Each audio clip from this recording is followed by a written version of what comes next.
नमस्कार विद्यार्थी मित्रांनो, आपण बघत आहात YouTube channel medical admission guidance. या चॅनलद्वारे मेडिकल ॲडमिशन संदर्भात लागणारी सर्व माहिती विद्यार्थी व पालक यांच्या गरजा लक्षात घेऊन वेळोवेळी प्रसारित केली जाते। तरी अजून हा चॅनल सबस्क्राइब करा, बेल आयकॉनवर क्लिक करा, आपल्या मित्रांना शेअर करा। तर आता आपल्याला रिझल्टची सगळ्यांनाच वाट बघावी लागणार आहे, कारण कालच मध्य प्रदेश माननीय न्यायालयाने कालची जी तारीख होती ती 5 जून दिलेली आहे। त्याच्यामुळे 5 जून पर्यंत कोणाला काही करता येणार नाही, एनटीएला पण काही करता येणार नाही। पर एनटीएचा आता रिझल्ट अगोदर एक ऍक्टिव्हिटी असते की जी काही आन्सर की आणि त्याच्यावरचे रिस्पॉन्सेस आणि त्याला चॅलेंजेस, तर त्याला साधारणपणे 1 आठवडा जातो। तरी 5 जून नंतर जरी 1 आठवडा गेला तरी 14 जून येते, त्याच्यामुळे रिझल्ट हा 14 जून नंतरच लागणार आहे, हे आता जवळजवळ फिक्स झालेलं आहे। पण तरी रिझल्ट लागल्यानंतर एक 15 दिवसांनी जी काही काउन्सिलिंग चालू होती त्याच्या संदर्भात आपण थोडासा माहिती घेण्याचा प्रयत्न करतो आणि सगळेच विद्यार्थी व पालक या काउन्सिलिंगचा माहिती घेण्याचा प्रयत्न करा। ह्याच्यामध्ये एक सगळ्यात महत्त्वाची माहिती म्हणजे काउन्सिलिंग। आता सध्या तुम्ही नीटची परीक्षा दिली, नीटची परीक्षा देताना तुम्हाला फॉर्म भरावा लागला, अलग लक्षात, तो नीटचा फॉर्म भरलेला आहे, त्याची तुमची कन्फर्मेशन पेज तुम्ही घेतलेले आहे। मला ह्या व्हिडिओमध्ये परत एकदा सांगायचंय, जेव्हा तुम्ही नीटचा फॉर्म भरला तेव्हा तुम्ही ते कन्फर्मेशन पेज जे घेतलेले त्याची प्रिंटआउट काढून ठेवा। ज्या विद्यार्थ्यांनी प्रिंटआउट काढून ठेवलेली नसेल त्यांनी परत आता एनटीएच्या वेबसाईटवर जावा आणि ती प्रिंटआउट काढून घ्या, कारण ती प्रिंटआउट तुम्हाला पुढे गरजेची लागणार आहे। तर तेव्हा तुम्ही नीटचा फॉर्म भरलेला आहे, रिझल्ट लागल्यानंतर काउन्सिलिंग चालू होती, मग काउन्सिलिंग चालू झाल्यानंतर तुम्हाला परत फॉर्म भरावे लागतात। त्याच्यामध्ये तुम्हाला दोन काउन्सिलिंग असतात, all India counselling, state counselling. All India counselling मध्ये तुम्हाला 2 फॉर्म भरायचे, एमबीबीएस साठी एक ऑल इंडिया कोटाचा काउन्सिलिंगचा फॉर्म भरायचा आहे आणि बीएमएस साठी ऑल इंडिया कोटाचा काउन्सिलिंगचा फॉर्म भरायचा आहे। आणि स्टेट काउन्सिलिंग एमबीबीएस बीएमएस साठी एकच असतं, तेव्हा तिथे एक फॉर्म भरायचा आहे। तर हा फॉर्म भरताना नीटचा जो फॉर्म भरलेला आहे त्याचं काही रिफ्लेक्शन येतं का, हे बऱ्याच जणांचं बऱ्याच जणांची शंका असतात। म्हणजे मला पण विचारल्या जातात, अनेक काउन्सिलरला विचारल्या जातात की आमचं नीटचा फॉर्म भरताना असं झालेलं आहे। सगळ्यात महत्वाचा डाटा म्हणजे कोणता डाटा?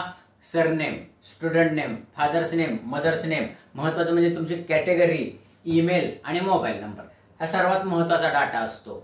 की हा डाटा बदलला तर चालतो का, आणि जर समजा चुकला असेल तर काय करायचं? सर्वात महत्वाचं म्हणजे बऱ्याच जणांची शंका असते की नीटचा फॉर्म भरताना आमचं सरनेम चुकलेलं आहे, स्पेलिंग चुकलेलं आहे, किंवा ह्या 3 ह्याच्यातलं surname, name, father's name, mother's name, ह्याच्यामधलं आता होतं कधी कधी कसं असतं, नाव असतं किशोर कुमार, तर नाव म्हणजे आधार कार्डवर किंवा ह्याच्यावर पण तुम्ही टाकलेलं असतं किशोरच, हे असं झालेलं आहे, तर त्याला काय करायचं? त्याला पण प्रश्न आहे। त्याचप्रमाणे महत्वाचं म्हणजे कॅटेगरीमध्ये काय प्रॉब्लेम येतो? नीटला कॅटेगरी वेगळी असते, स्टेटला कॅटेगरी वेगळी असते आणि एआयक्यूला पण कॅटेगरी वेगळी असते। तर नीटला कसं, जे एससीबीसी स्टुडंट आहेत, एससीबीसी स्टुडंटला नीटमध्ये एससीबीसी विंडोज नव्हती, त्याच्यामुळे त्यांनी एकतर ईडब्ल्यूएस टाकलेलं असतं किंवा ओपन टाकलेलं असतं, गोष्ट लक्षात आली। त्याचप्रमाणे दुसरं व्हीजे, NT1, NT2, NT3 हे कॅटेगरी ह्याच्यामध्ये नाहीयेत, नीटचा फॉर्म भरताना नाहीयेत, त्यामुळे त्यांनी सेंट्रल ओबीसी टाकलेलं असतं, अलग लक्षात। त्याचप्रमाणे इकडचं ओपन, इकडचं ओबीसी वेगळं, इकडचं ओबीसी वेगळं। तर आता चेंज करताना काही शंका येतील का, काही प्रॉब्लेम येतील का, अशा बऱ्याच पालकांच्या शंका असतात, तशाच विद्यार्थ्यांच्या पण शंका असतात। त्याचप्रमाणे ईमेल आता आमचा ब्लॉक झालेला आहे, बदलता येईल का? मोबाईल नंबर आमचा आम्हाला बदलता येईल का? तर हे कधी बदलता येतं आणि कधी बदलता येत नाही हे आपण आजच्या व्हिडिओमध्ये समजून घेऊ। तर नीटचा फॉर्म आणि काउन्सिलिंगचा फॉर्म ह्याच्यामध्ये काय काय तुम्हाला बदल करता येतो, काय काय बदल करता येत नाही, कुठं बदल करता येतो, कुठं बदल करता येत नाही हे बघू। सर्वात महत्वाचं म्हणजे ऑल इंडिया काउन्सिलिंगचे, नीट लक्षात घ्या, ऑल इंडिया काउन्सिलिंगचा जो काही फॉर्म असतो त्याच्यामध्ये आपल्याला काही बदल करता येत नाही, एवढं लक्षात घ्या। ऑल इंडिया काउन्सिलिंग एमबीबीएस घ्या, बीएमएस घ्या, ह्याच्यामध्ये तुम्हाला बीएमएस परत एक सब क्लॉज आहे, बीएमएस प्रायव्हेटचं जे आहे, बीएमएस प्रायव्हेटचं जे काही ऑल इंडिया कोटा आहे 15%, फक्त बीएमएस बीएचएमएस म्हणतोय बरं का मी, एमबीबीएस नाही, बीएमएस आणि बीएचएमएस सेमी गव्हर्नमेंटचा जो काही 15% ऑल इंडिया कोटा आहे त्याच्यामध्ये तुम्ही चेंज करू शकता, पण गव्हर्नमेंटला चेंज करू शकत नाही। तर काय असतं सर्व्हरचं हे कसं आहे, साचा कसा आहे, तर एनटीएला म्हणजे नीटचा फॉर्म भरताना म्हणजेच एनटीएला जो काही तुम्ही डाटा दिलेला आहे तो जसाच्या जसा डाटा ऑल इंडिया कोटाला जातो। नीट लक्षात घ्या, नीटचा फॉर्म भरताना तुम्ही जो काही डाटा दिलेला आहे, म्हणजे एनटीला जो काही डाटा दिलेला आहे तो डाटा जसाची तसा ऑल इंडिया कोटाला जातो, स्टेटला जात नाही। तर ऑल इंडिया कोट्याचा जेव्हा तुम्ही MBBSचा फॉर्म भरता तेव्हा तुम्हाला कुठलाही ह्याच्यामध्ये चेंज करता येत नाही. तुमच्या नेम चेंज करता येत नाही, सरनेम म्हणजे स्पेलिंग वगैरे काय झालं तर surname, name, father's name, mother's name change करता येत नाही, कॅटेगरी चेंज करता येत नाही, ईमेल पण चेंज करता येत नाही, मोबाईल नंबर पण चेंज करता येत नाही. तो जसा तसा ऑटोमॅटिक तुमच्याकडे तिथं जातो. तुमचा रोल नंबर टाकला की ते सगळा डाटा तिथं येतो, तुम्हाला चेंज करता येत नाही. दुसरी गोष्ट, आता कॅटेगरी तर काय हे नाही इकडचं सारखंच असतं. तर ह्याच्यामध्ये चेंज कुठं करता येतं तर स्टेट काउन्सिलिंगला तुम्हाला चेंज करता येतं.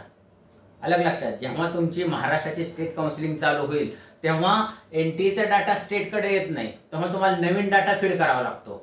आणि नवीन डाटा फीड करताना तुम्हाला तुमची जर काय मिस्टेक झाली असेल सरनेम किंवा नेम मध्ये कोणाचं राव असतं, कोणाचं साहेब असतं, अगोदर ते लावलेलं नसतं, प्लेन लावलेलं असतं, तर ते तुम्हाला चुकीची दुरुस्ती करता येते स्टेट काउन्सिलिंग मध्ये, ऑल इंडिया काउन्सिलिंग मध्ये नाही.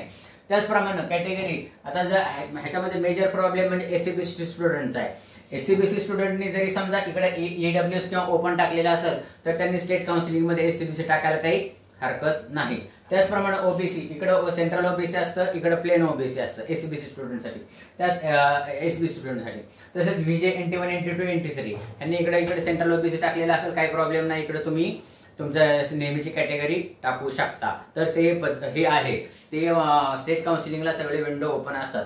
त्याचप्रमाणे तुम्ही महत्वाचं म्हणजे ईमेल ID आणि मोबाईल नंबर तुम्ही चेंज करू शकता स्टेट काउन्सिलिंग मध्ये.